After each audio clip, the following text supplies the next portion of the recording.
The long-awaited episode 47 Part 2 of Skibidi Multiverse is finally here, and I must say, it was just completely nuts, with wonderful animations and epic fight scenes unlike anything we've ever seen before. I mean, this is literally 46 minutes of pure cinema. We got to see what the Clock Realm actually looked like. Future Clockman is part of an even bigger lore. And who does this guy really think he is? All that and even more happened. So, without any further ado, let's get right into it. The episode begins with the battle between Ethan and Future Clockman, fighting across a highway of flying cars in another universe. The battle raged on, with them flying around and sizing each other up. Cool visuals and camera angles, I must say. Then, Future Clockman had to use his time punches to get Ethan off the flying car, which was very cool. But then they fought until they crash landed. Now, Ethan had to remind him that his existence is the problem of the whole multiverse.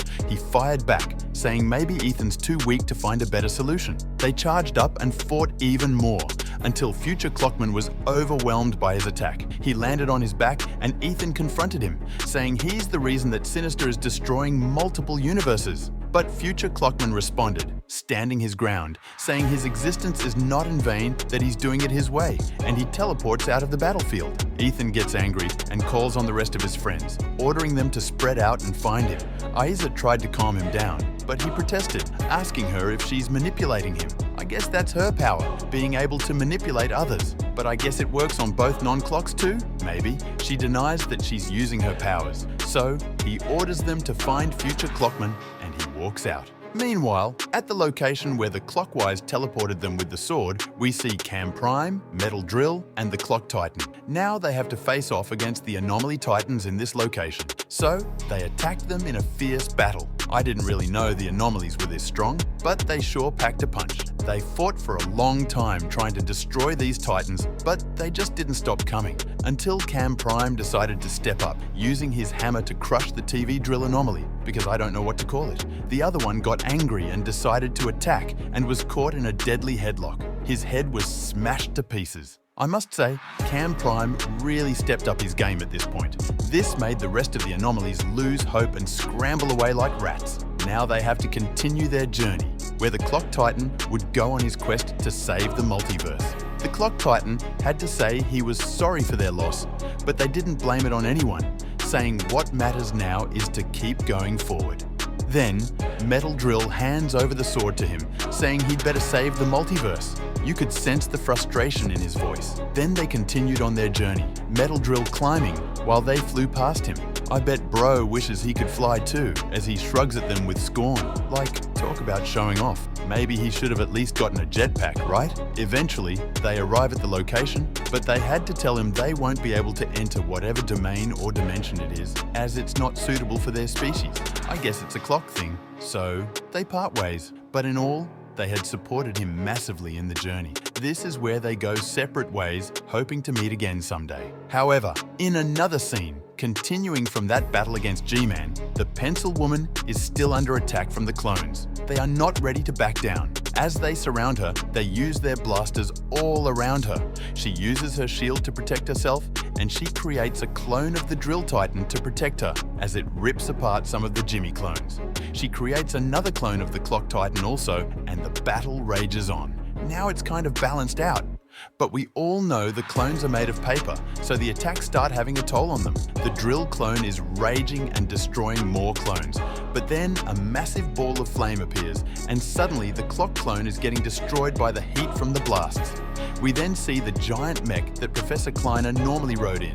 It was his doing, using the flamethrowers on the robot to destroy the Clock clone. The Drill clone gets angry and attacks the mech too, but he gets blasted by a rain of attacks and flames, and is destroyed as well. Now, the Pencil Woman is in trouble, but she's not going to go down without a fight.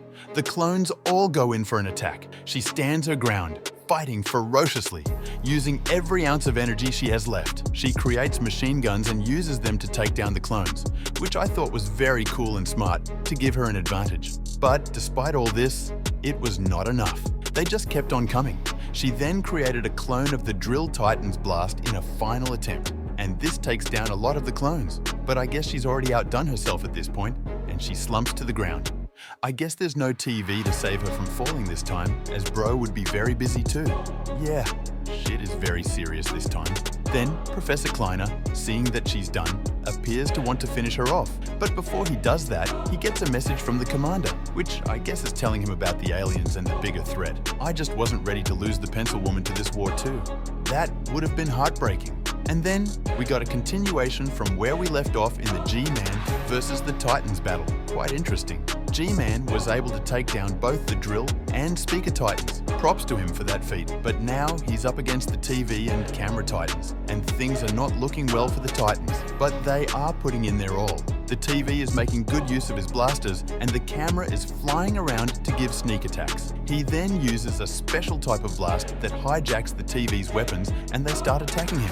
Pretty crazy that he had that technology. He then sends a clone to attack the camera Titan, which he immediately neutralizes. But too late, Gman stabs him in the back and pushes him away. But the TV Titan, he has had enough of all that. So he uses his fire rays to burn Gman, holding him in place for a better effect. But just as it was about to get ugly, they are stopped by the commander, saying they should stop. If not, they're all going to die. Not by themselves, but by a greater threat, which I think is the aliens. So, I guess I'm seeing a truce between the Skibidis and the Alliance. But would the Titans be able to forgive and forget everything the Skibidis have ever done to them? Especially the Drill Titan, who got his entire race wiped. Well, I guess they have no choice. If they are to survive, they'll need all the help they can get, so it should be temporary.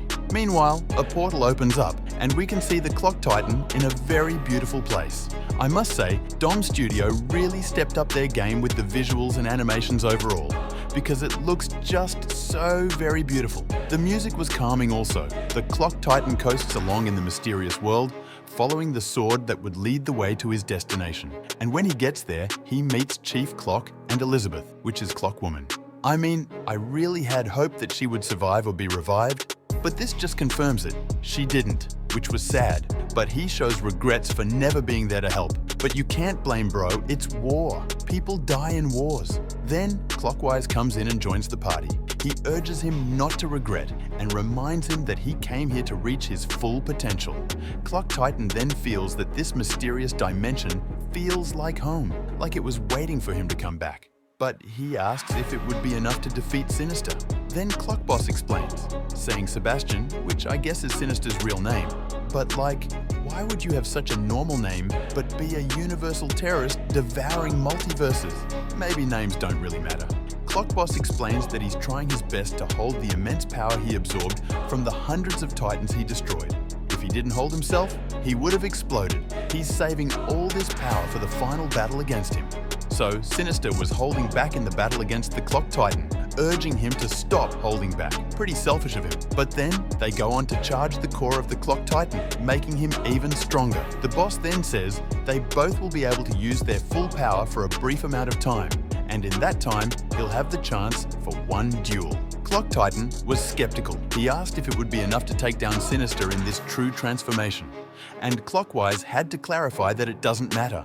As long as he has the power of the champion clock, he has to choose between using the power of the hundreds of Titans or the one that's above the hundreds. If Champion was that strong, how the hell did he get defeated by Sinister so easily? For me, I think he allowed it to happen, for a greater purpose, which I guess we'll find out soon. Because, like Ethan said, the Champion can't die like that. Clockwise went on to say that the battle would shake the entire multiverse. At this point, I can't wait for the battle. It's going to be fire. Then, they all threw in some motivational quotes to encourage him, wishing him good luck, and he teleported out, bidding them goodbye. We then continue on to another scene where the future Clockman retreated to the clone version of the main universe, and it seems like a wasteland. He spots the chief clock of the clone, Multiverse. He was quite shocked to see him. He thought it was from his verse, but then he realized he was not. The future Clockman asked what happened to the verse. It was destroyed in the blink of an eye, and he's the only one left in the verse. But when he asked what happened to his clone in the verse, the chief shrugged off the question. So he went in to see for himself. It was shown that the cloned version of him came to stop the chief from reviving him after confessing that he's tired, which was quite sad to be honest. So the future Clockman saw all this, and it dawned on him that what had happened here was very sad, enough to break the chief's spirit. But despite all that, he tried to motivate him to try to get another outcome. But it seems like Just like him trying to keep his own universe alive, this chief is fighting to keep Sinister sealed under and make sure the death of his friends are not in vain. But I wonder, what threat came and destroyed the clone universe? It must be very powerful to wipe it all out in the blink of an eye. So, future Clockman realizes that he has to make a choice sooner or later. And honestly, this part was a little bit confusing. But I think he was feeling remorse because of all the things that other people have had to go through because of his own existence. That shows all the remembrances he saw. And we also saw that Mr. 099, despite the long time he had spent searching for the Astral Sword, finally found and retrieved it, which was quite a relief for me. But then we saw Aiza in another location, still, of course, looking for the future Clockman. And it was like she didn't find him and wanted to start heading out, but was interrupted by Mr. Clock, because for me, it felt like I knew Aiza had to be the one to find future Clockman, so he had to step in. So they saw future Clockman, and he pretended not to see them, teleporting out. This guy is really something else. Well, she meets up with the future Clockman, which didn't go too well at first, as he banged her across the wall. But she was able to calm him down, saying that's not a way to treat a lady, and also that she's not here to fight him. But I guess by now, seeing all the pain and suffering going on because of him, the future Clockman announces that he's going to do it. He's going to tell the chief not to revive him. But she seemed surprised, asking him where all the determination went all of a sudden. She then tries talking to him, asking if he tried to look into the future again after Sinister arrived, because according to him, this was not what he saw in the future, and now he's doubting his own powers. So she tries to persuade him to look at the future again. Who knows? Maybe he'll get the solution, and it's better to try than to just sit around and do nothing. So he did it, ascending into the air with some pretty cool displays with time symbols. He goes to the future and eventually he finds a way. But now, the Anomaly Titan somehow has leaked into the dimension they were in, and it knocked down some sort of dust that prevented them from being able to use their powers, like making a portal to teleport out. So now, the only option is to fight it. Future Clockman asked her to join him in the fight, but surprisingly, she can't fight. Her clock powers are just minor clock tricks. The main part of her powers is to manipulate a person to do what she wants. She even confirmed that her powers brought peace to her own universe, which made the future Clockman question if he did what he did of his own will, or if he was manipulated. Well, she denies manipulating him. Lying bitch. She manipulated Bro and said it depends on his judgment, but well, it was for the better. Now they have a way. She then bumped into the zombie future Clockman, which was kind of funny. And at the same time, he started explaining his entire life story. And while doing this, he uses his tentacles to wrap the poor Anomaly Titan and shred him to pieces. There was even a funny moment when the Titan was screaming in pain and this menace literally asked it to shut up. He's talking. I mean, that's peak humor if you ask me. So he was able to destroy the mutant in an epic show, which impressed Aiza. And he bailed out too, saying they shouldn't tell anyone. Crazy guy, right? So, future Clockman tells Aiza to convince Ethan to help his Clock Titan, but she protested, saying she can't use her powers on her friends, which I think is bullshit because she used it on him. So he then decides to tell her how to defeat Sinister. But before he could say it, we got a scene cut. Yeah, suspense. We see Ethan having a panic attack, waiting for them to bring back future Clockman, and he remembers what the champion clock told him. However, the next scene is at Ethan's universe before the attack. We see a group of people, and I guess we got to see this in the trailer. So, pretty much, the same events repeated, with the champion clock making a speech, and Sinister rudely interrupting and crashing their entire party. But not only that, he defeated their champion, casually dropped a nuke, and left them for dead. Damn. At this point, it's hard to believe the Clock Titan would stand a chance against him. But let's see how it goes. Sinister destroys their universe, along with everything, turning it into dust. And this is what Ethan is trying to reverse, telling the future Clockman to stop Sinister from ever existing. However, we then finally got to see the Clock Titan back from his trip from leveling up to face Sinister. And funny enough, Bro was casually sitting, waiting for him, saying, "Took you long enough." But then, before the clock could do anything else, the Astro Detainer speeds in, and he was quite surprised to see him. But his answer was, he was saving the multiverse. Even though Ethan may not approve of it, he has to do it. So he hands over the Astral Sword to the Clock Titan. And yeah, the Sinister was surprised to see that truly another Astral Sword really existed, but he still kept his cool, which made me even more scared of him, saying, "Perhaps I was too busy in my illusions for killing your champion." Bro really had regrets, and it's possibly a good thing for the Alliance, at least some hope. But then, the Clock Titan points his sword at him and challenges him to battle, and the Sinister obviously stood his ground, saying, "One shall stand, one shall fall," which was quite cold, to be honest. Stars would tremble. Let the multiverse shiver. A final quote that literally sent shivers down my spine. I guess that was the first time I saw the Sinister raging and very ready for battle. But what do you guys think? Would the Clock Titan even stand a chance against this menace of a villain, destroying multiverses and possessing the Champion Clock's power? Write your thoughts in the comments and check out this video to find out what would happen if the TV and camera Titan switched places in the Skibidi multiverse story. Unique Clockman out.